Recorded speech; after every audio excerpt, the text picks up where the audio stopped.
A lot of people will look at companies like Berkshire Hathaway and they'll be like, but they don't do any marketing. They don't do any storytelling. That's complete false fake news. Like every single shareholder letter that they release is essentially a great marketing effort.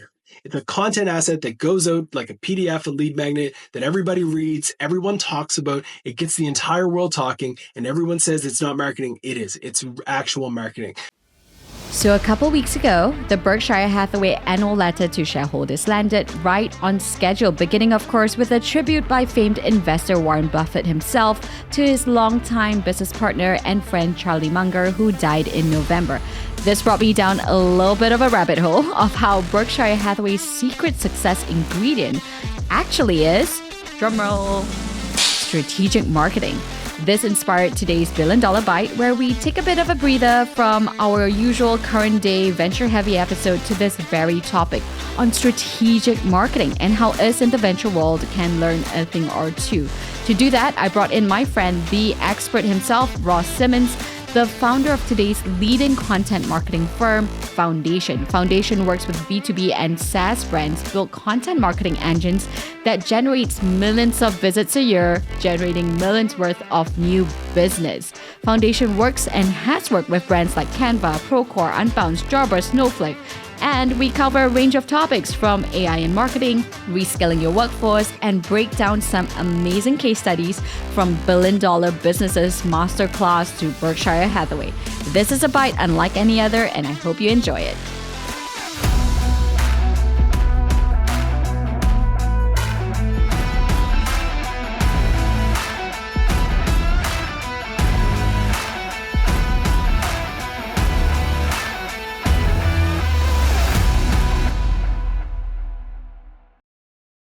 Artificial intelligence is viewed by many as the enemy, but it should be viewed by any good marketer as an opportunity. It should be viewed as an opportunity for them as a marketer to focus on things that really still need that human touch and tasks that still need that human touch, and leverage AI to essentially be an accelerator and an augmenter of your own skills and capabilities. I think if you give a bad marketer AI, you'll still get bad marketing. But if you give a great marketer AI, you will get great marketing more frequently, more rapidly, and more quickly. So my belief is that yes, there's no question that some of the roles that exist today in the marketing function are going to evaporate and are no longer going to exist on the back of the developments of AI. There's no question. Artificial intelligence can do so many things so much faster, so much more efficiently, and sometimes even more accurately than a human can, that it has to be embraced, and it's going to fundamentally change the way that the marketing function operates. A lot of marketers hear that, they break out in hives, and they are terrified for good reason. But the way to counter that is to identify things that you can do that artificial intelligence cannot, which are things like leadership, which are things like creativity, which are understanding the nuances of human psychology, behaviors, etc., strategy, in developing your own organization's culture around how you're going to operate and show up within your space and in your landscape. When you have that mentality, it gives you the opportunity to win. But a lot of marketers are stuck because they're still doing things that an AI can now do, when in fact, they should probably rely more on the AI so they can focus on higher value tasks. Yeah. So, and tell us a little bit about that. How are you thinking about what are higher value tasks that you should be focused on upscaling your people in versus what you already foresee might not be here yet, but eventually these tasks can be taken over by some software, right? That we're going to invest into. How are you thinking about that? Yeah. So we think about it in the sense that like humans will always want to connect with humans. People love people. And if you as a marketer can understand people, if you can spend time with customers to learn about their pain points, if you can do interviews with customers to actually create content, there is nothing that an AI could do to really replace that yet. Will it come? Possibly. Like there is a world where all of us have avatars. Those avatars are powered by ChatGPT. We have a voice clone that has been uploaded to the internet and it can speak and talk like me, but it's going to be very difficult for AI to essentially replicate my jazz hands that are always moving around when I'm talking. But eventually we could get there. So I believe that the best teams are moving their teams more and more towards the initial strategy phase, the initial creativity phase of like identifying unique creative angles. Humans are still needed for editing. So when you produce an asset on the back of AI, I can use AI today to write a 2,500 word blog post, and that blog post will still need a human editor to get it to a point where it's optimized for search, etc. There are different areas where humans are still needed to take something that an AI could have created to final fruition, but it really does start by understanding what AI's gaps are and where there are problems and challenges, and then applying the human element to that to just be able to move faster and more efficiently. Yeah, yeah. So one of the things that we're talking about in a whole new world are businesses that have truly emerged as real serious Goliaths that built their business out of content marketing. And one of those businesses that you and I have admired from afar is MasterClass. And I absolutely love that business case. Can you unpack some of what you shared? And of course, everyone should listen to your episode, but share with us a little bit about what really struck you there and how are other businesses able to replicate to get to the 1 to 10? What can we learn from MasterClass? Yeah, I think one of the biggest lessons from MasterClass and the way that they approached content marketing was having a focus around search intent.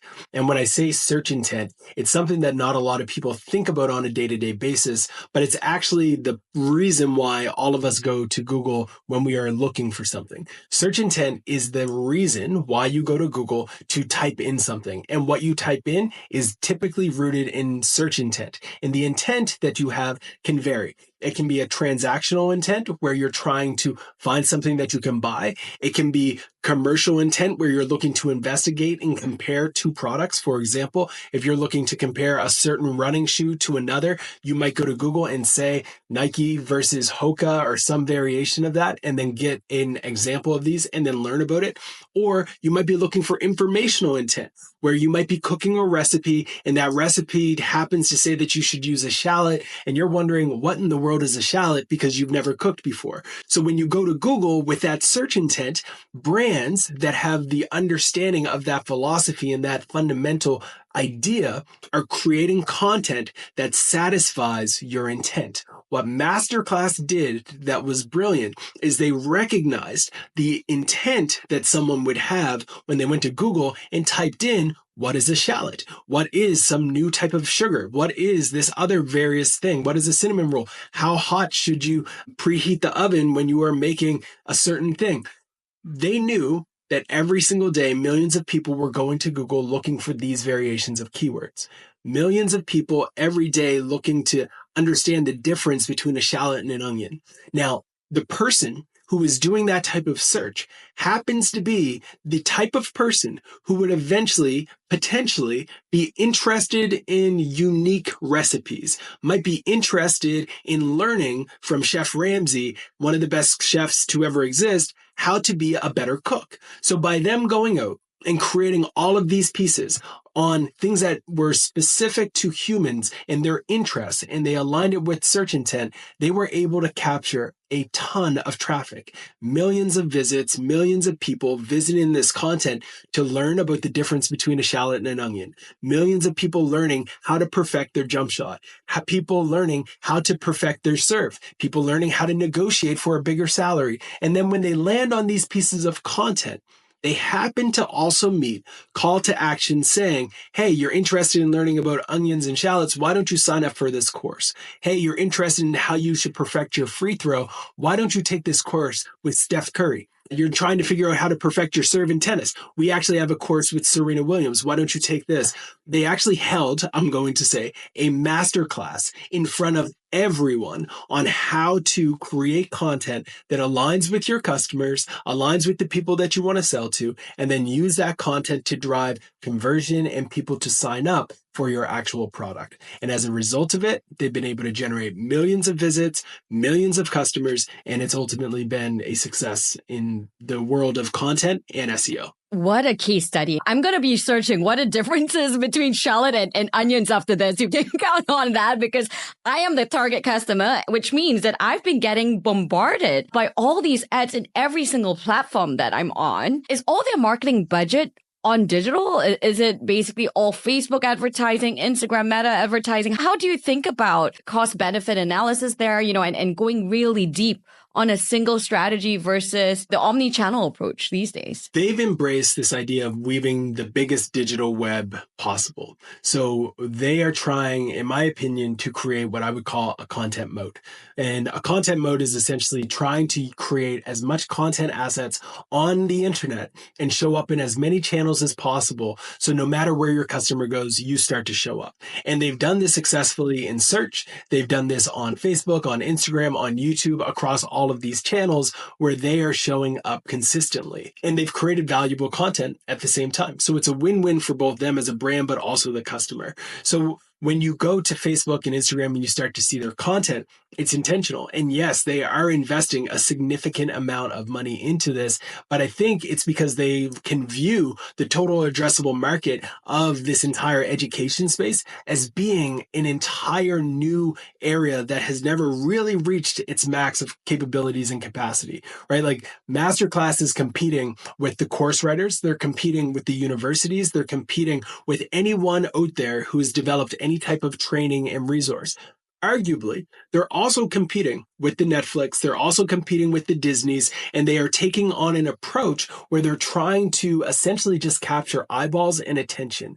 And the more people that stay subscribed, the better the content that they upload, the more retention, the more eyeballs, and the more opportunities that they're going to have long term to be able to diversify their revenue streams as well. Another organization that did this extremely well is Glassdoor. Glassdoor came to the market with a ton of great content where they were constantly producing assets on things like what are the best paying tech jobs for an intern. And then they released all of this information talking about how an internship could get paid $250K a year, $300K a year at certain companies. That information went out and it all hit every press release. All of the media companies were talking about it, etc. They, in addition to that, partnered with universities to write journals and publications to create research on best practices in the workplace. They have every single year these updates that they share around the best CEOs. And of course, that's just ego bait. And all the CEOs share that we're the best CEOs. They share these companies are the best places to work, and the entire organization shares this.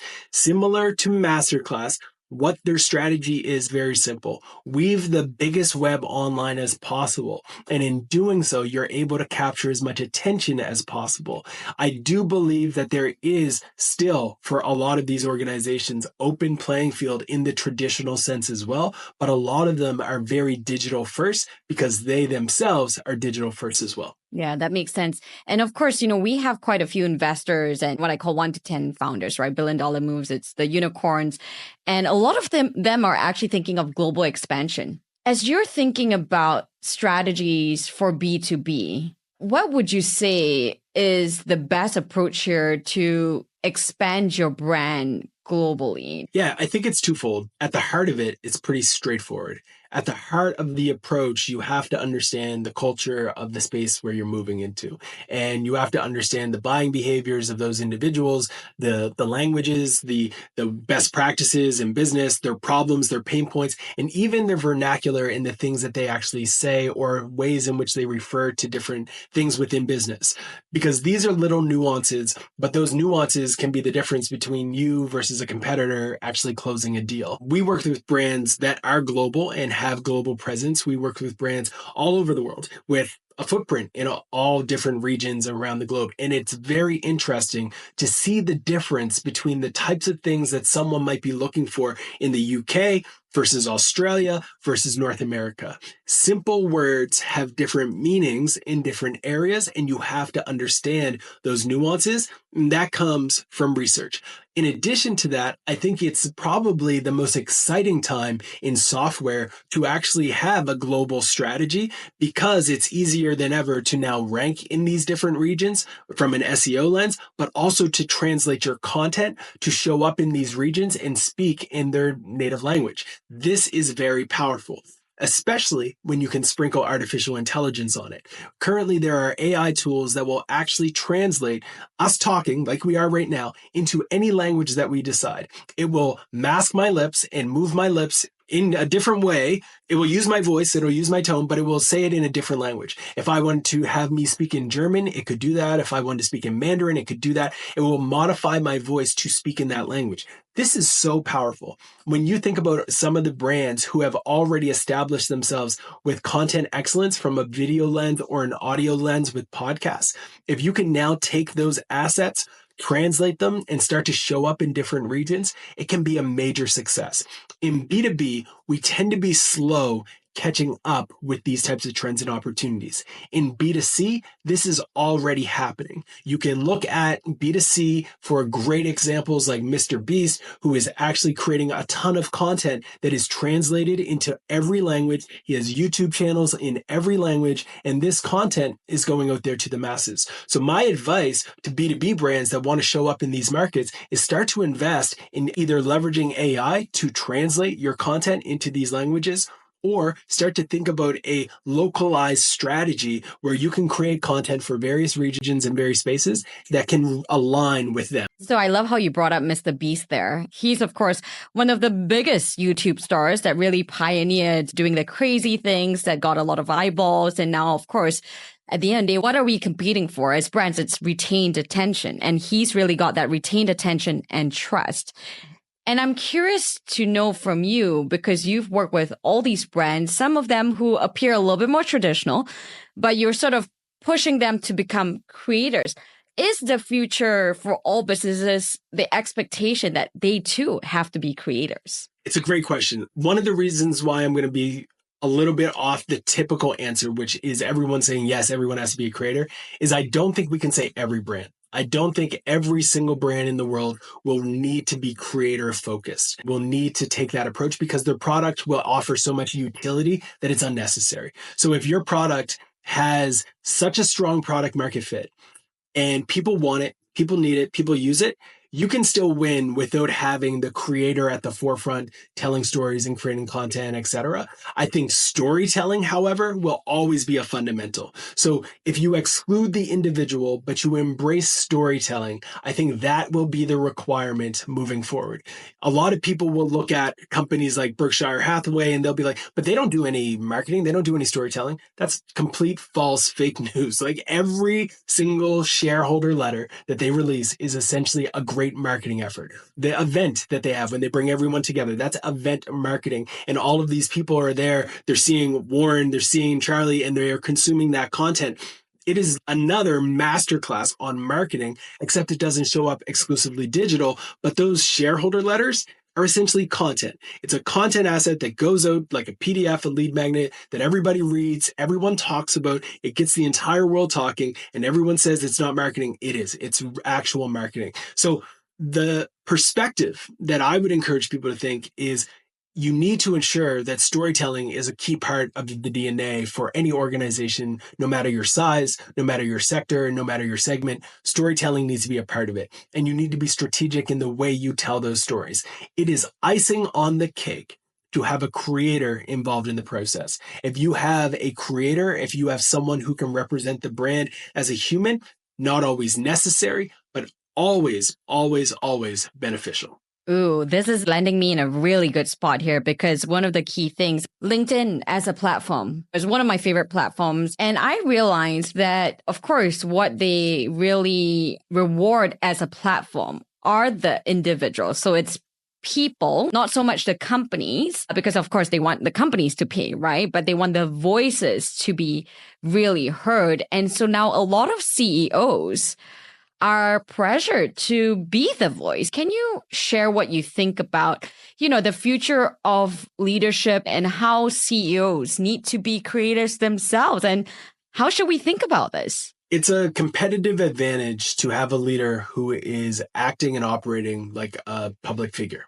in many ways, right? Like if that leader is able to show up online, create content, talk directly to customers, create content, talk directly to potential employees, it's a net benefit and net positive for the brand. A lot of times, though, you will have leadership that can't do it. And in those cases, I would say leadership shouldn't do it. If you're not that person who can create good content, who has the ability to speak, write, or show up on video in the right way to your audience and it be well received, then take a step back, have a serious moment of reflection and say, maybe I just need to operate internally, but maybe I should hire a COO, a CIO, a CTO, or CFO, or someone who else can be on my leadership team to start to show up on our brand's behalf that will assist with attracting clients, with retaining clients, and assist with attracting talent. When you look at channels like LinkedIn, you are 100% spot on. They're emphasizing and placing a lot of value around people over pages. On LinkedIn, we have seen organizations double down on their page investment,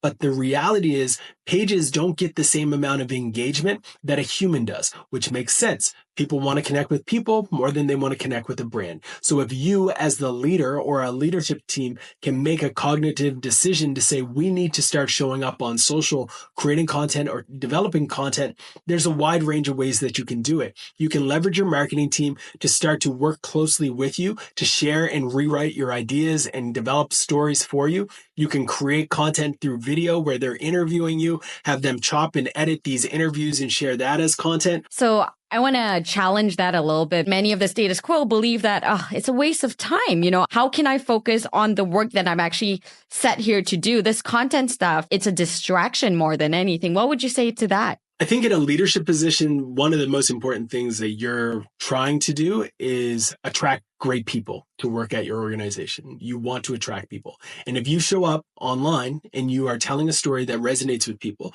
and you have the reach of LinkedIn, which is multi-millions of people, if your ideal customer profile or your ideal hire are showing up on LinkedIn, which they are, and you are creating content, you're essentially holding a sales call with all of those people at once. So that mental shift is very important. It's like, I can show up on a Zoom call and talk to one individual about Foundation, which is our company. Or I can go on social media, create a video, create a content asset that talks about my perspective on business, on growth, etc., and reach hundreds of thousands of people with that same amount of energy that it would have had for that one-on-one call.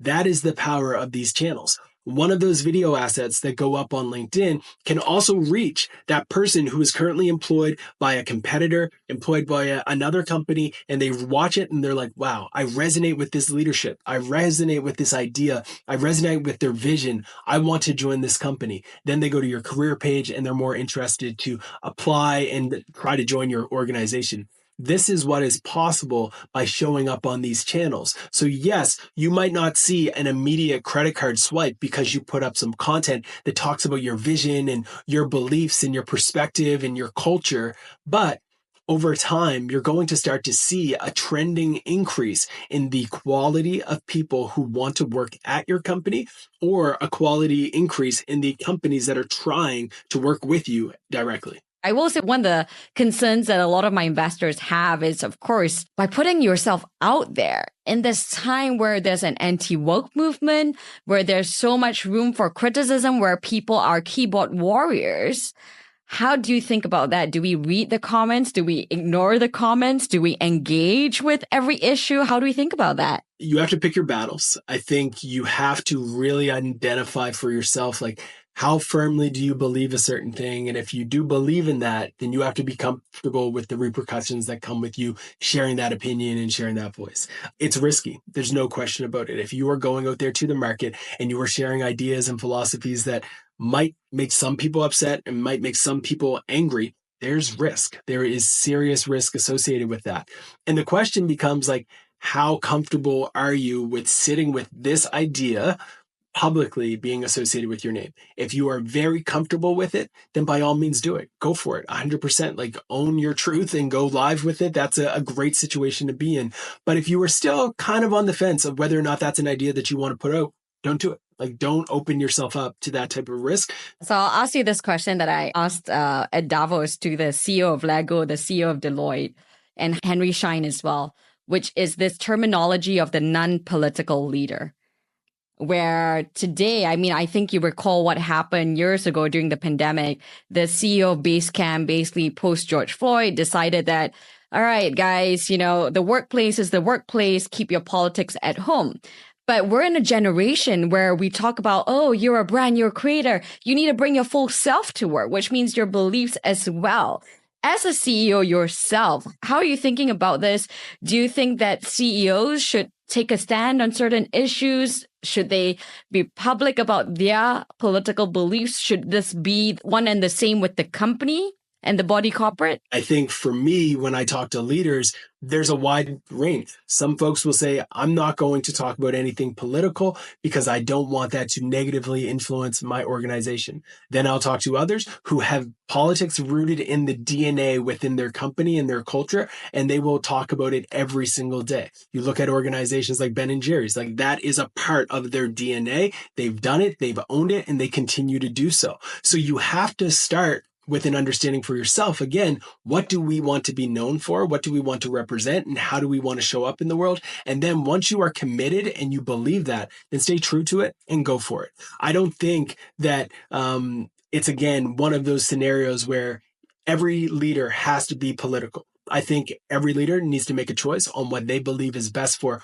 one, themselves, their goals, their ambitions, and where they want to go. A tough time for leaders to be thinking about where they stand, where they don't, what to speak out on and what not to. The biggest mistake that I oftentimes see is either one of two things.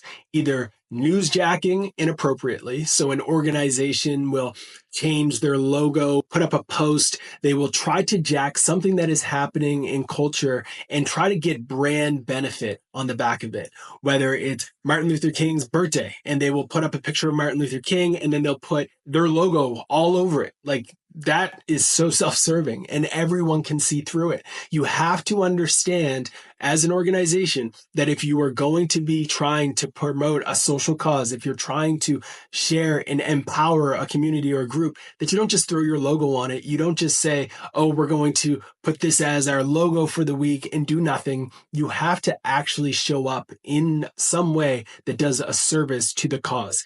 But more times than I'd like to see, organizations don't take that approach. They just show up, they throw on their logo and they think they've done it. And then they get confused when they see hundreds of people commenting and asking them what they were thinking.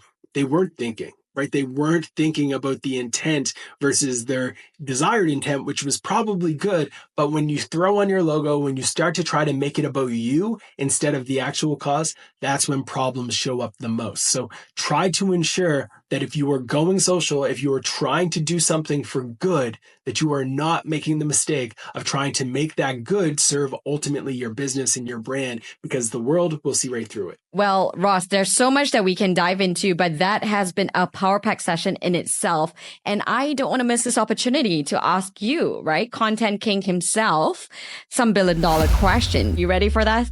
Ready for it. Let's do it. What do you do to take care of your mental health? I love yoga and I love going for runs. Fill in the blank. Success is? When you can wake up in the morning, go to bed at night, and do whatever you want in between. What are you obsessed with that others rarely talk about? Currently, I'm obsessed with board games and creating them from scratch.